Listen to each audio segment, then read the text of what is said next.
One.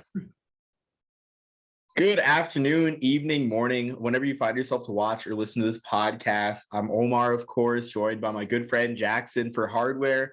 And we're finding topics to talk about.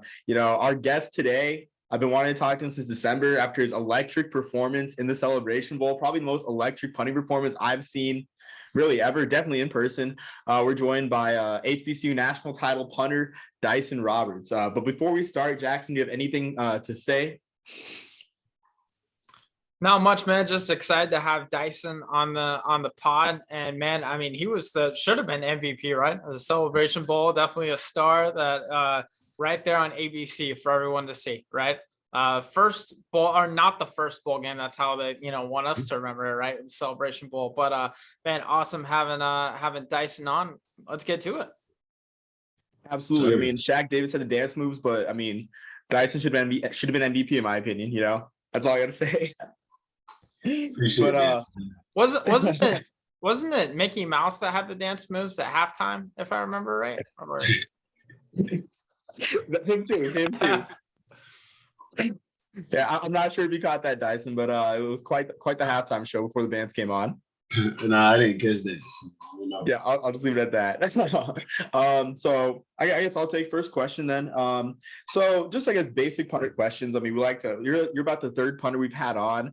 What punter do you model your game off of? Presley Harvin. I went to high school with him. I was there for his senior year, so he taught me a pretty good bit what he knows now. So, and then Marquette King, of course. So those are two guys that I follow up a little bit the most in the punting game as far as that goes. Absolutely. I mean, like two good models for sure. I had no idea Presley Harvin came or went to your high school. Do you follow the same weight program by chance? Like I know he's swole, probably the swolest punter in the game. Are you following his weight program right now? Actually, nah, I really didn't live in high school like that. I played soccer all high school, so that's where pretty much the leg strength stuff like that comes from. So. Okay. Wow. Yeah. Good to know. I mean, I had no idea. I mean, I thought you're just a punter like all the way through for sure. I'll kick it to you, Jackson, for the next question. Absolutely. Yeah. Dyson, man, it seems you play best when the game is the highest stakes, right? So Celebration Bowl, obviously by far your guys' biggest game of the year. Longest average of your year, second most attempts of the year for you. Man, you did your best when it mattered most. So what goes into that sort of from a psychology standpoint, game time standpoint, whatever you think there? Most of the time, basically my goal is to make it hard for everybody else, cause havoc, make everybody else mad. So I do it at the best that I can, feed off energy, get team hype, get myself hype, and get everybody else. It's contagious, really. Once you get hype, it feeds into everybody else, goes to the crowd, and game over after that when it comes to us. So basically, how we do our own style. Basically, we get out we can. So that's the fun part about it. Special teams makes game-changing plays, right? So, and it goes with both sides. It goes not just block punts and block kicks and stuff like that. It goes the other way. Field position is a game changer. I mean, that is what EPA and all of that is about, right? In the analytics world now. So that's what field position really is, the core of all that. So, hey, you're absolutely right. Yeah. Yeah, I mean, Jackson, you missed a chance to use one of our buzzword phrases. Special people play special teams. Kind of disappointed. Not gonna lie. But speaking of chaos and really havoc, probably the play of the game was the 74-yard kick in that Celebration Bowl. What went through your mind during that play? Because I was at the game. I thought the punt was gonna get blocked. I thought you're gonna get, you kind of did get blown up. No offense. But you got the kickoff. But I mean, like, what went through your mind on that kick? Like, was it supposed to be a fake and you just went rogue last minute? No, with that play call in particular, it's either pick or choose. My responsibility. I was supposed to know down the distance, supposed to know my ability, should I be selfish? Should I try to go for the big play or should I kick the ball? So try to do it my own way. I saw an opening, hit it, then it closed real quick, so I had to kick it. So just found a way to make it work, and it worked. So I was doing that for a while, doing a little bit of trial and error. Messed up A&T, doing that. Could have got first down, but punted instead. So I'm just learning from that. Ended up working the best at Jack State. Absolutely. I mean, you mentioned for a second that the hole was open, then it closed. I kind of saw shades of Marquette King 2016 against the Jaguars. On the fumble punt snap, fourth and I think it was like 23 or something. But I mean, it was just absolutely great play. 74-yard kick, not worth the price of admission. Like you don't see a 74-yard punt every day. If Jackson's mind, I got a quick follow-up with that. So do you prefer rugby kicks or conventional punts? So conventional, I guess I sort of stay in the pocket punts. I like to mix it up, really. Mix it up. You can do both well, keep the defense guessing. So it's pretty fun doing that. Is that something that you go into on the punt knowing what you're going to do? Or is that something you just kind of feel it out based off of the pressure that they bring? It's based off pressure that they bring, basically instinct. You got to trust yourself, trust your talents, and trust your team that they're going to get that block for you when you need it, or they're going to protect you when you need it and get that ball on the 1 yard line when you need it. So,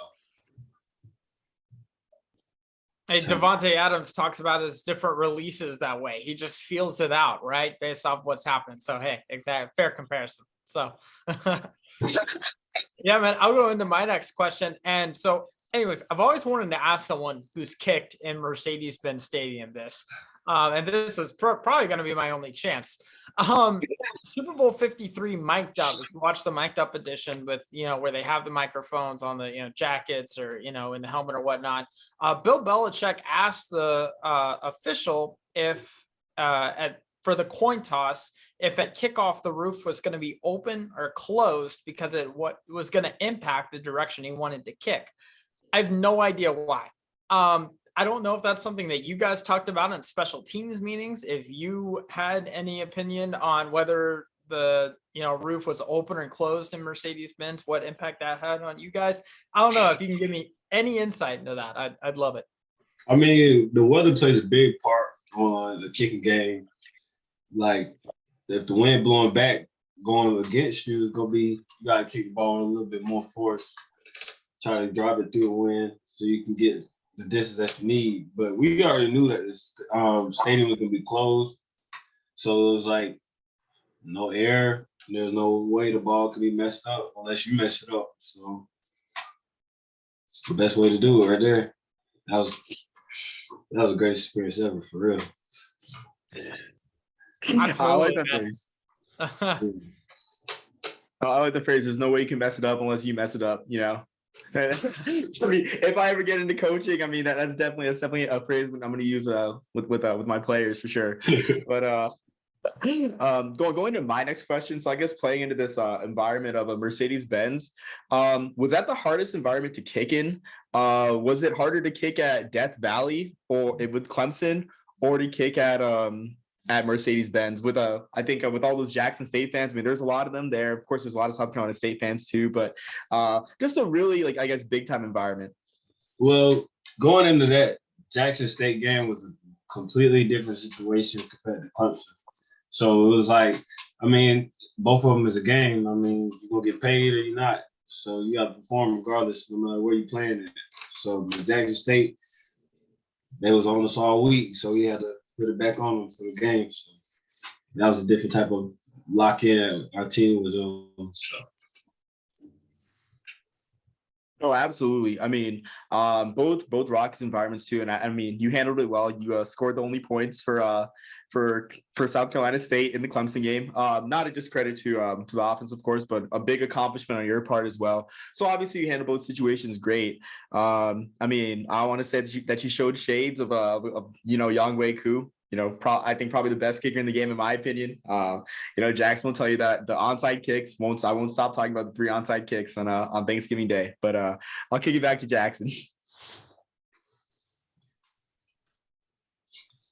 Dyson, you're a man of many talents, particularly when it comes to special teams. A little bit earlier on in the year, 3 for 4 on field goals, 14 for 15 on extra points, and you did 23 kickoffs for over 1,200 yards. It looks like your primary duty more shifted to punting as the season went on. I'm curious, is South Carolina State, are they going to have you more as a dual threat, so to speak, and that you're going to be kicking as well as punting? Or I don't know, you tell me kind of what your future is with that you feel like. Basically more of a humbleness point of view. I looked at it, coach looked at it, he helped me look at it as, I can't do it all, even when I feel like I can. So it was kind of wearing on me with my numbers. My numbers started to drop with my punting game, and realized that I was actually better at punting with field goals because I pulled my groin in the beginning of the season. So whenever I tried to come back, I just didn't feel the same no more. So just had to hang it up, realize that, got to stick to that one thing. Maybe kick off and punt, but not field goal. We got to get that to the next year and help him build his confidence up. Stay 100%. Absolutely. I mean, it just makes sense, right? If you're playing two positions, both of them are not going to be as good as I'm sure if you went into just kicking and doing, kickoffs and field goals and all that, you'd be great at that too. But yeah, no, that makes sense. We have kickers and punters for a reason. We separate them. So yeah, love it. Sure. Absolutely. So for my next question, I know you might not want to admit this, but were there any return men that you were kind of scared to kick to? Maybe like All-MEAC return specialists, Ian Wheeler, Howard. Any guys that you kind of just like, maybe I'll squib it, maybe I'll sky kick it. Were there any guys like that? With that, my coach really was on me all week because the type of player that I am, really big on competing. So he was like, make the game hard. He was talking trash. Kick bad in practice, he'll start getting on me real bad. I don't like that. So I just lock in and start doing better. So use that as motivation for the week, get motivated. He kept me motivated all throughout the week, had me fired up. Really wasn't worried about that per se, but worried about just doing my job. But if I did have to pick somebody to be nervous about, I was more worried about number 10 and number 23. Kind of faster than number 23, so.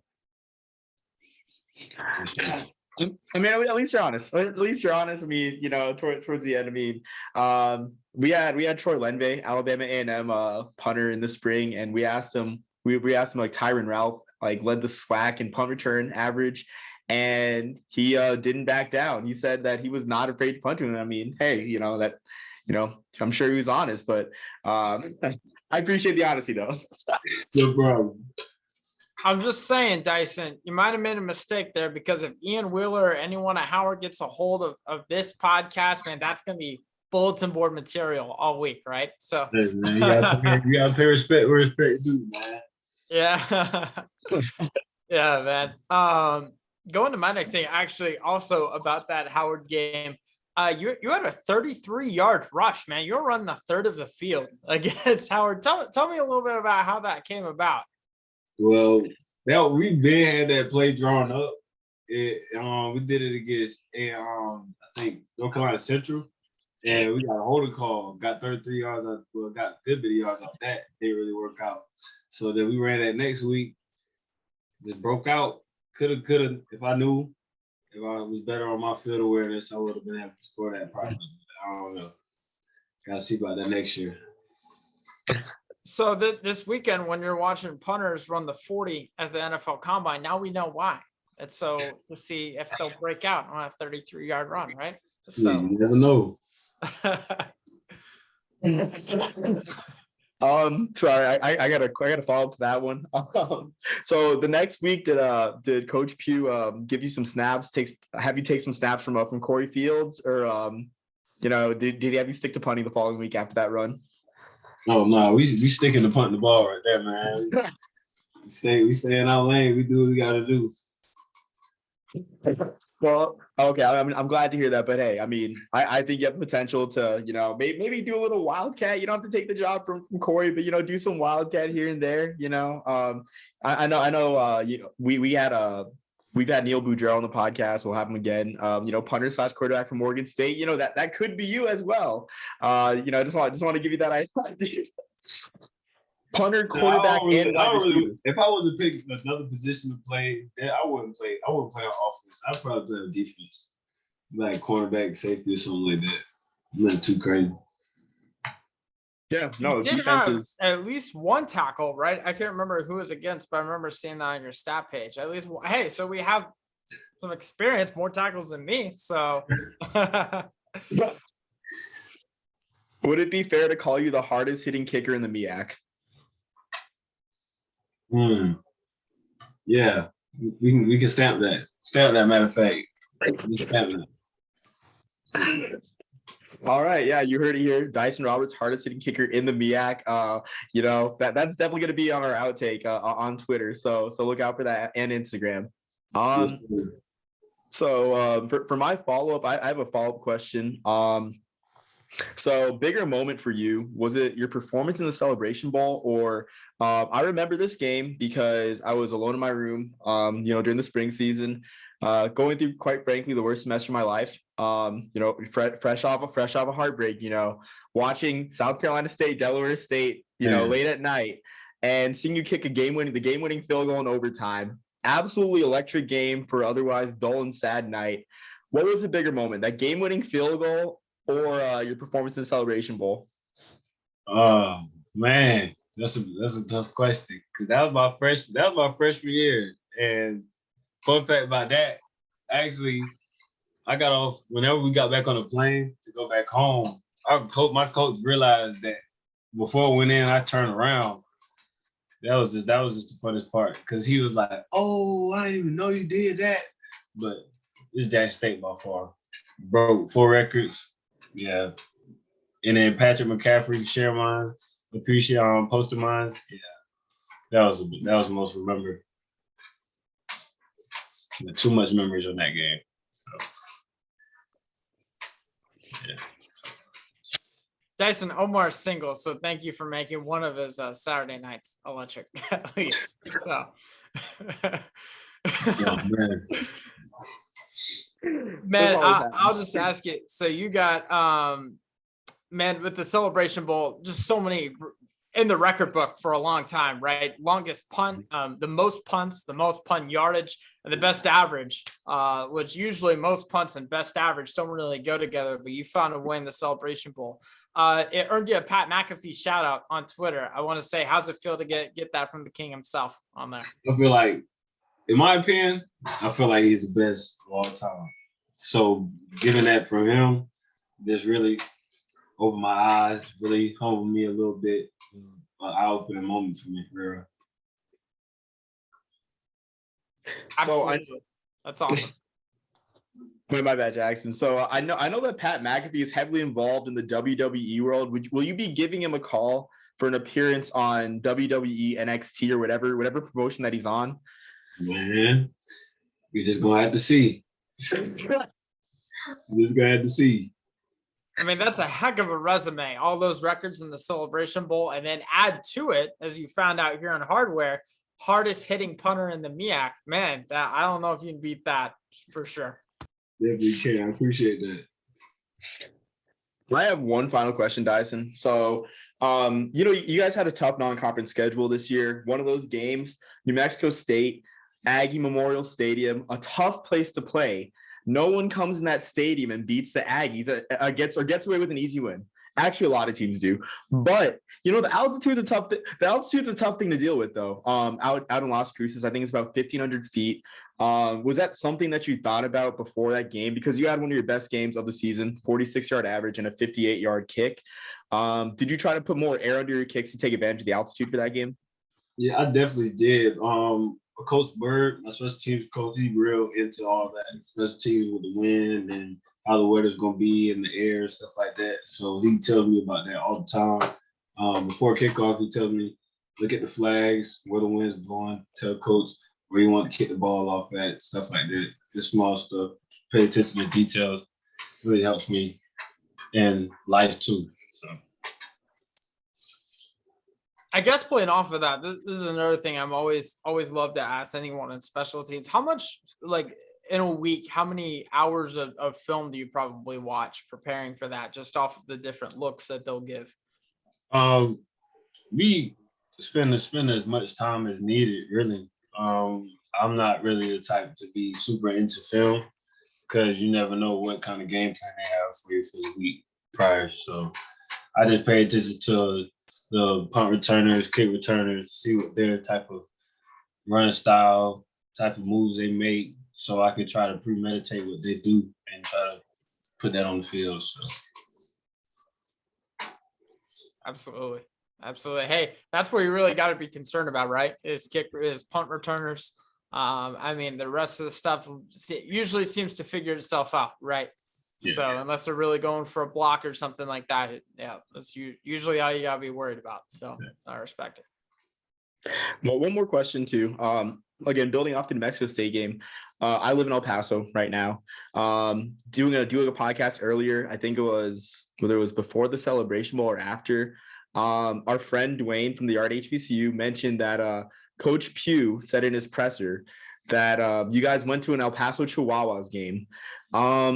I want to know what you thought about the great city of El Paso and, the El Paso Chihuahuas baseball team and potentially too your thoughts on the lockout. So I know it's a loaded question, but I wasn't. Some of our other teammates went to the baseball game. I didn't go because I was too busy riding scooters all around El Paso, just enjoying the vibes. That was a nice little place to be. It felt like new place was meeting new people. Everybody was happy to see us.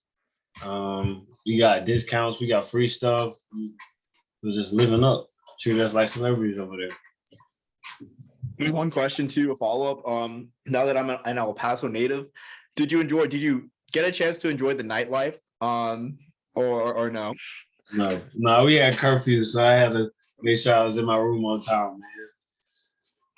I will say the nightlife in El Paso is more impressive. I'll just put that on the podcast. If you find a way back down here, a couple good clubs. But to just figured I'd ask that loaded question. But I mean, I think I'm done asking. Oh yeah, sorry. I can't believe we didn't ask this earlier. But on any time you roll out, do you think of Sean Taylor in the 2007 Pro Bowl with Brian Mormon? Do you ever think about that anytime you roll out? Is that ever on your mind? I definitely trust in my blockers to not let that happen to me at all. I trust in my vision. I can see somebody coming, a linebacker, somebody coming. So I don't know what happened that play. Sean Taylor must be bad at him. Omar, if anything, Dyson's the Sean Taylor. It's really the punt returners that I got to be watching now, right? So. Oh, absolutely. You're right. My bad on that one for sure. But I think that's all the questions that I have. Do you have anything, Jackson? Dyson, you've been so generous with your time. I appreciate you coming on. Should have been MVP of the Celebration Bowl again. Unfortunately didn't get that title, but man, thanks so much for coming on, and definitely the performance to remember from that upset versus Jackson State. I appreciate it, y'all. Thanks for having me. Absolutely. The pleasure is ours. As my video failed midway through the podcast. But until next time, peace, love, and soul, everyone. You can't see the peace signs, but I'm holding them up. So. Yes, sir.